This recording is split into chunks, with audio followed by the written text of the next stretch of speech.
Vitajte pri predstavení Target Cool, systému terapeutického precízneho chladenia. V nasledujúcich minútach si ukážeme, ako technológia pracuje, aké režimy ponúka a kde sa dá využiť v klinickej praxi. Pri terapeutickom chladení je rozhodujúca kontrola teploty. Ľad ochladzuje pomaly, kým tekutý dusík môže teplotu znížiť príliš prudko a nepredvídateľne. To môže viesť k omrzlinám, pľusgierom alebo pozápalovej hyperpigmentácii. Target Cool pracuje v presne definovanom teplotnom pásme. Kožu ochladí rýchlo na nastavenú hodnotu a následne ju udržiava stabilnejšie. Cieľom je dosiahnuť terapeutický účinok bez nekontrolovaných teplotných extrémov typických pre tradičné kryogénne metódy. Target Cool je jeden systém s 3 vymeniteľnými režimami: cooling, boosting a freezing. Ide o kompaktné ručné zdravotnícke zariadenie. V USA je prezentované ako zariadenie triedy 2FDA 510 K Clearance. Cooling a boosting sú určené na dočasné zníženie bolesti, opuchu, zápalu a hematómu pri menších výkonoch. Freezing využíva veľmi nízku teplotu na kryochirurgické pôsobenie. Základným médiom je oxid uhličitý CO2. Zariadenie váži približne 457 gramov a pracuje v nastaviteľnom teplotnom rozsahu približne od -10 do +5 stupňov Celzia. Pre terapeutické chladenie sa odporúča najmä rozsah 1 až 5 stupňov. K dispozícii sú rôzne režimy aplikácie a systém priebežne kontroluje cieľovú teplotu s presnosťou približne +-1,5 stupňa. Pre režimy cooling a boosting sa používajú jednorazové spotrebné komponenty. Každá trojuholníková sada obsahuje 10 ochranných nadstavcov, 10 CO2 kaziet a 10 filtrov.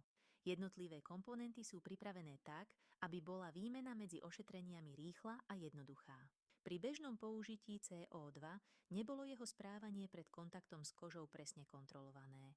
Target Cool mení termodynamický stav oxidu uhličitého ešte pred aplikáciou. Používateľ tak dokáže lepšie regulovať výsledné ochladenie a dosiahnuť rýchlejšiu a presnejšiu kontrolu teploty kože. Presnosť podporujú 2 infračervené lúče, ktoré sa pretínajú v cieľovej oblasti pred aplikátorom. Infračervené senzory v reálnom čase snímajú teplotu kože a systém automaticky vypočítava rozdiel medzi aktuálnou teplotou a hodnotou, ktorú používateľ nastavil. Na základe tohto rozdielu vzniká spätnoväzbová slučka. Zariadenie priebežne upravuje termodynamický stav kryogénu dovtedy, kým nameraná teplota nezodpovedá nastavenej hodnote.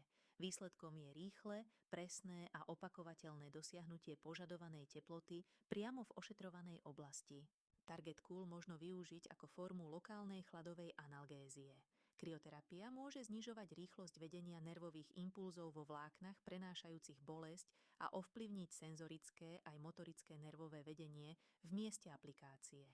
Ochladenie môže zvýšiť prach bolesti a toleranciu pacienta, pričom účinok sa môže prejaviť aj v okolí priamo chladenej oblasti. Klinické práce prezentované na tomto obrázku ukazujú zníženie bolesti pri použití chladovej anestézie.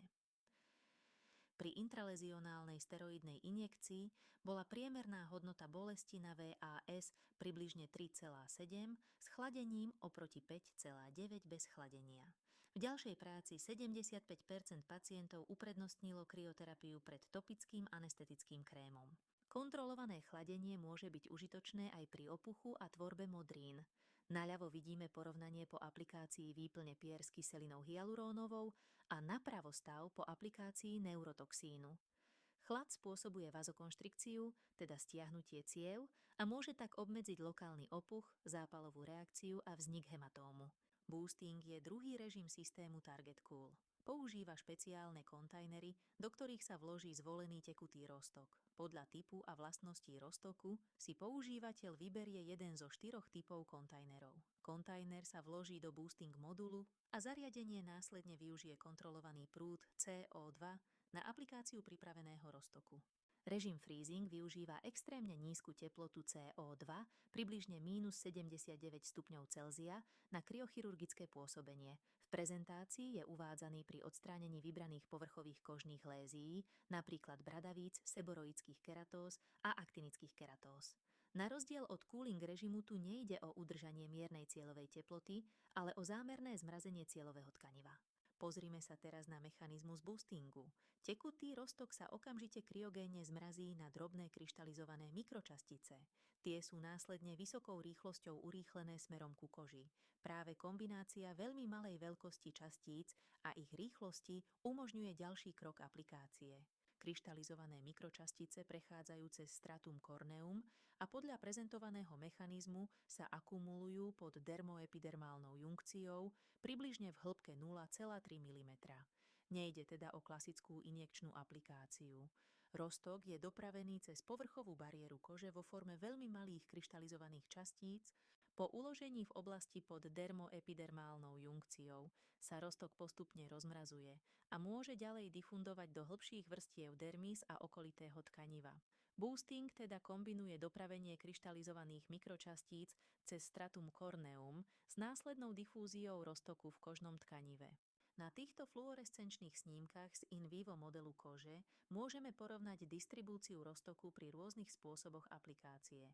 Prvá snímka predstavuje kontrolu, druhá samotný mikroneedling, tretia aplikáciu pomocou Target Cool a štvrtá kombináciu mikroneedlingu s Target Cool.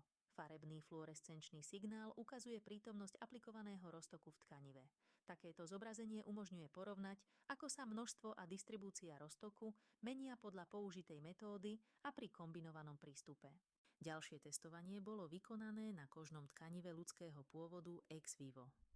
Zobrazenie ukazuje, že roztok prenikol do hornej časti dermis približne do hĺbky 0,3 mm. Následne pokračoval difúziou do hĺbších vrstiev dermis a do okolitého tkaniva. Pri samotnej kyseline hyalurónovej bola nameraná fluorescenčná intenzita 144. Pri kombinácii kyseliny hyalurónovej, mikroneedlingu a Target Cool dosiahla hodnotu 454. Pri kyseline hyalurónovej aplikovanej pomocou Target Cool bola hodnota 381. Výsledky teda ukazujú výrazne odlišnú fluorescenčnú transmisiu medzi jednotlivými spôsobmi aplikácie. Skupina z Target Cool vykázala približne 165% nárast fluorescenčnej transmisie v porovnaní s neošetrenou kontrolnou skupinou. Najvyššia fluorescenčná intenzita bola v tomto experimente zaznamenaná pri kombinácii mikroneedlingu a Target Cool. Ide o experimentálne výsledky zobrazujúce distribúciu roztoku v tkanive. Jedným z praktických použití cooling režimu je manažment bolesti počas moxovej chirurgie. Chladenie sa môže použiť pred prvým vpichom lokálneho anestetika a následne aj medzi jednotlivými etapami moxovho výkonu, keď je potrebné lokálnu anestéziu opätovne doplniť. Cieľová oblasť sa krátko ochladí bezprostredne pred vpichom. Pacient tak môže injekciu lokálneho anestetika vnímať menej bolestivo. Pri viacstupňovej moxovej chirurgii sa tento postup môže podľa potreby opakovať, bez nutnosti nanášať topický anestetický krém a čakať na jeho nástup účinku. V prezentovanom klinickom použití Target Cool počas typického dňa moxovej chirurgie dosiahli pacienti vysokú mieru spokojnosti so znížením bolesti pri vpichoch. Praktickou výhodou je najmä rýchlosť. Zariadenie je pripravené priamo pri pacientovi a chladenie možno zaradiť bez výrazného predĺženia samotného výkonu. Target Cool možno používať aj priamo počas zákroku. Vďaka kompaktnému ručnému prevedeniu sa jednoducho presúva v operačnej alebo zákrokovej miestnosti a zdravotnícky pracovník ho má okamžite k dispozícii. Nie je potrebné presúvať veľkú prístrojovú platformu. Chladenie tak možno použiť presne vtedy a na tom mieste, kde ho pacient alebo konkrétny výkon vyžaduje. Tu vidíme praktickú ukážku aplikácie na koži. Aplikátor sa vedie nad presne zvolenou oblasťou a ochranný nadstavec pomáha udržiavať správnu pracovnú vzdialenosť. Zariadenie priebežne sleduje teplotu a upravuje chladenie podľa nastavených parametrov. Používateľ tak môže pracovať cielene na malej ploche a zároveň sledovať reakciu pacienta v reálnom čase. Prečo Target Cool? Pretože jeho parametre možno prispôsobiť konkrétnemu pacientovi aj konkrétnemu výkonu. Používateľ kontroluje teplotu kože, smer, miesto a čas aplikácie. Infračervená technológia zároveň umožňuje aktuálnu teplotu vidieť a regulovať. Výsledkom je rýchly dočasný manažment bolesti bez ďalšieho lieku, bez čakania na nástup účinku lidokaínu a s okamžitou spätnou väzbou od pacienta. Prínos sa týka pacienta aj samotnej praxe. Pracovisko môže vo vhodných prípadoch obmedziť dlhé čakanie na účinok topického anestetického krému, skrátiť prestoje pri zákrokoch a zaradiť chladenie ako ďalšiu službu. Pre pacienta môže znamenať zníženie bolesti, opuchu, zápalu a hematómu pri menších výkonoch, nižšiu úzkosť, vyšší komfort a menšie podráždenie. Lepšia skúsenosť pacienta môže zároveň podporovať jeho návrat na ďalšie ošetrenia. Zhrňme si to. Target Cool je nastaviteľný chladiaci systém, ktorý priebežne sníma teplotu kože a umožňuje presne regulovať miesto, smer, teplotu a dĺžku aplikácie. Cieľom je poskytnúť optimálne a kontrolované ochladenie pred a po vybraných estetických alebo medicínskych výkonoch. Infračervená technológia poskytuje používateľovi spätnú väzbu v reálnom čase. Chladenie môže zmierniť bolesť, opuch, zápal a hematóm pri zákrokoch, ako sú neuromodulátory, výplne alebo PRP. Systém je rýchly, ľahko použiteľný a vo vhodných situáciách môže predstavovať neliekovú alternatívu pri manažmente lokálneho diskomfortu. Ďakujeme za pozornosť. Zistite viac o Target Cool, prípadne ďalších estetických prístrojoch na našom webe beautysolutions.sk.